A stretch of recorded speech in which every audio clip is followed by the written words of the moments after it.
Today I'm going to highlight how you can add sources to any resource within Brisk Teaching. Let's dive in.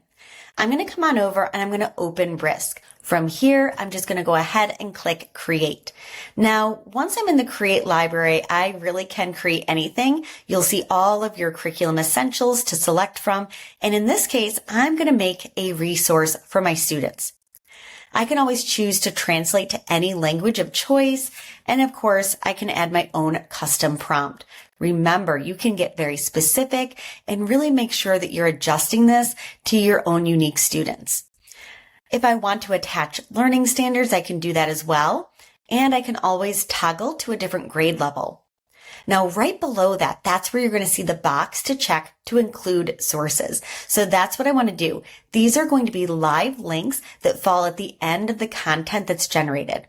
We are ready to Brisk it. So now Brisk is going to work its magic behind the scenes, and we're going to see what we get within this resource for our 8th grade students. Right now, Brisk is generating all of the content, and what we're watching for are the sources that are going to come right at the end of this document.